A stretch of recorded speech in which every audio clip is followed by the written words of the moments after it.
स्थित बनी हुई हो और वहाँ वीर रस का आगमन हो जाए। तो इस तरह से कोई वीर आ जाए तो सभी वहाँ उत्साही हो जाते हैं।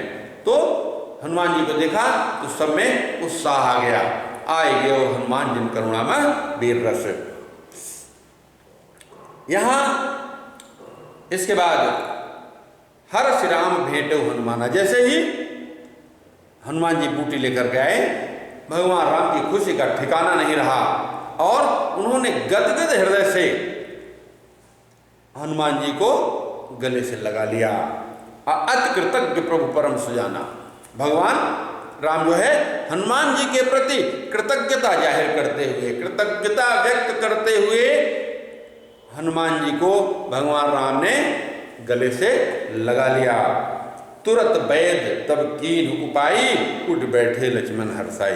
तुरंत वैद्य जी, सुखेन वैद्य जी वहाँ मौजूद हैं, बैठे हुए हैं। तुरंत ही उन्होंने उपचार किया, बूटी लक्ष्मण जी को दिया और लक्ष्मण जी तुरंत जो है प्रसन्न चित्त होकर के उठकर बैठ गए। हृदय लाए प्रभु भेंटो भ्राता, हर्षे सकल भाल को भ्राता। भगवान राम जो है लक्ष्मण को हृदय से लगा करके भेंटने लगे प्रसन्नता से और हर्षे सकल बाल भाल कपराता, और बंदरों का भालुओं का जो समूह था सब प्रसन्न हो गया और प्रसन्नता सबने व्यक्त की। और अब जब ये सब काम हो गया तो कपि पुण्य वैद तहां पहुंचावा, जह विधि तबहि ताहि लैयावा। ऐसा कहा जाता है कि हनुमान जी जब वहां गए तो वैद्य जी का पूरा घर समेत वहां उठा लाए थे, ऐसा कहा जाता है, जो भी सच्चाई रही हो। तो जिस प्रकार से लाए थे उपचार होने के बाद ले गए, उसी प्रकार वैद्य जी को उनके यथा स्थान पहुंचा के आए। और हम क्या करते हैं, लाने के लिए तो अपने गरज पर चले जाते हैं, लेकिन बुलाने की, जब भेजने की बात आती है तो हमारा रुख बदल जाता है, हमारा स्वभाव बदल जाता है। तो लिखा है गोस्वामी जी ने कि जय विधि तबहि ताहि लैयावा। उस समय, तबहि माने उस समय, जैसे उसको ले आए थे वैद्य को, वैसे ही उसको वहां पर यथोचित सम्मान दे करके यथा शीघ्र, जैसा भी जितनी जल्दी हो सका ले गए, वैद्य को वहां पहुंचा के आ गए। और इधर रावण के गुप्तचर भी इधर उधर घूम रहे हैं, रावण के गुप्तचर भी इधर उधर घूम रहे हैं।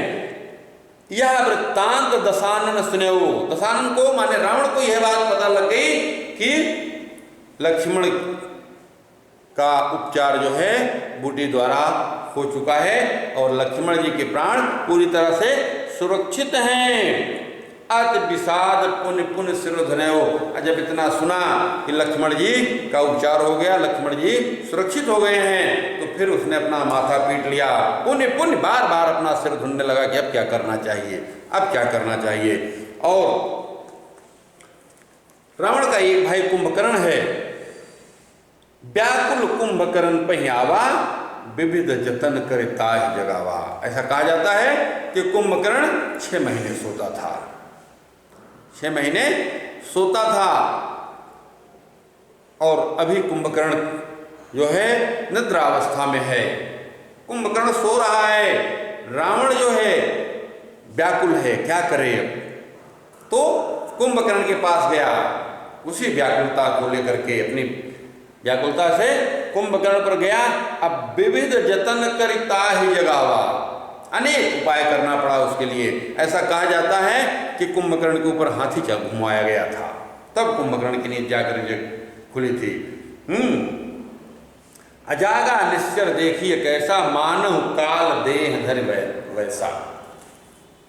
गोस्वामी जी कह रहे हैं कि जब कुंभकर्ण उठा, कुंभकर्ण जब उठा तो कैसा दिखाई दे रहा है,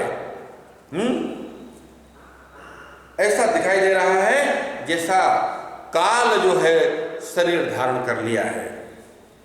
काल जो है जैसे शरीर धारण करके दिखाई दे रहा है, साक्षात मृत्यु दिखाई दे रहा है।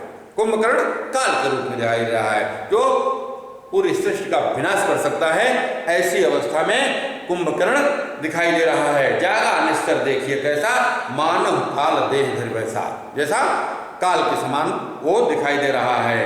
अकुंभकर्ण बूझा को भाई, कुंभकर्ण बूझा को भाई, तो काहे तो मुख रहे सुखाई।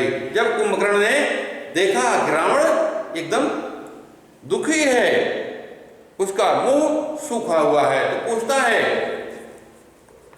कि कुंभकर्ण बूझा कहो भाई, कहो भाई क्या बात है, काहे तो आनंद तो मुख रहे सुखाई, तुम्हारा मुख सूखा क्यों है, इतने उदासीन क्यों हो, ऐसा उसने पूछा। कथा कही सबते ही अभिमानी, यही प्रकार सीता हरियाणी। उसने सारी बात बता दिया, जिस प्रकार से उसने सीता का हरण किया था उस सारी घटना उसने कुंभकर्ण को बताया। हाँ, तात कपिल सब निश्चर मारे, महा महाजोधा संहारे। रावण ने कहा, हे तात, हे भाई, राम के साथ जो है भालू बंदरों की सेना आई हुई है, राम के साथ भालू बंदर है सब, तो तात कपिन सब निश्चर मारे। कब बंदरों ने सारे निश्चरों का वध कर दिया है, सारे निश्चर मारे जा चुके हैं, महा महायोधा संहारे, और बड़े बड़े योद्धाओं को उन्होंने धूल चढ़ा दिया, बड़े बड़े योद्धाओं का वध कर दिया, उनका संहार कर दिया। अदुर्मुख सुर रिप मनुज आहारी, भट अतिकाय कंपन भारी, अपर महोदर आदिक बीरा, परे समर मही सब रंधेरा। ये उसके योद्धाओं के नाम हैं, दुर्मुख, सुर रिपु, मनुज आहारी। ये जो हैं जो मनुष्य का आहार करते हैं, जो मनुष्य को अपना भोजन बना लेते हैं, ऐसे दुर्मुख सुर रिपु, भट अतिकाय कंपन भारी। और जो अकंपन और अतिकाय, जो बड़े बड़े योद्धा हैं, अपर महोदर आदिक वीरा, और महोदर जो बहुत बड़ा वीर था, परे समर में सब रंधीरा, सब के सब ये जितने वीर थे सब युद्ध में मारे गए हैं, से सब समर भूमि में खेत रहे, माने सब वहीं वध कर दिए गए, मार दिए गए। तो सुन दस कंधर बचन तब, कुंभकर्ण बिलखान, जगदम्बा हरि आन सठ, अब चाहत अब कल्याण। जब कुंभकर्ण ने यह बात सुनी, कुंभकर्ण को ये पता लगा कि रावण ने इतना घृणित काम किया है, सीता का हरण किया है, क्योंकि ये सब तपस्वी थे, रावण कुंभकर्ण ये जितने भी थे सब तपस्वी थे, इनको काफी ज्ञान था, ऐसा नहीं था कि अज्ञानी थे, ये मूर्ख थे, लेकिन प्रवृत्ति जो थी इनकी निश्चर की थी, राक्षसों की प्रवृत्ति थी। तो इस तरह से रावण की बात सुनकर के सुन दस कंधर वचन तब, कुंभकर्ण बिलखान, कुंभकर्ण विचलित हो गया, दुखी हो गया। जब रावण ने बताया कि इस तरह से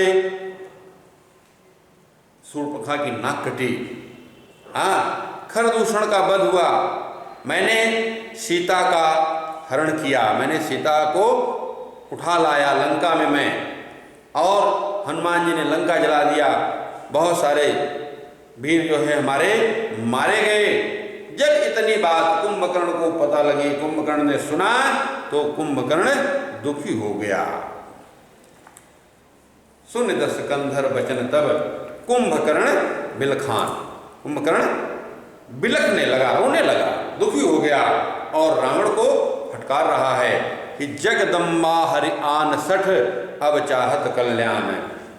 ना कहता है, हे दुष्ट, तुमने सीता का हरण कर लिया, जगदम्बा हरि आन सठ, अब चाहत कल्याण, और अब अपना कल्याण चाहता है, अपना भला चाहता है। इस तरह से रावण को कुंभकर्ण ने बहुत डांटा, बहुत फटकारा, लेकिन क्या करे, मजबूर है, रावण राजा है, उसकी आज्ञा का पालन करना ही है। इतना कह करके, इतना डांट फटकार करके रावण को समझाने बुझाने के बाद जो है कुंभकर्ण ये जानते हुए कि वहाँ जाना है और मौत को गले लगाना है, कुंभकर्ण जो है युद्ध भूमि की ओर रवाना हो गया।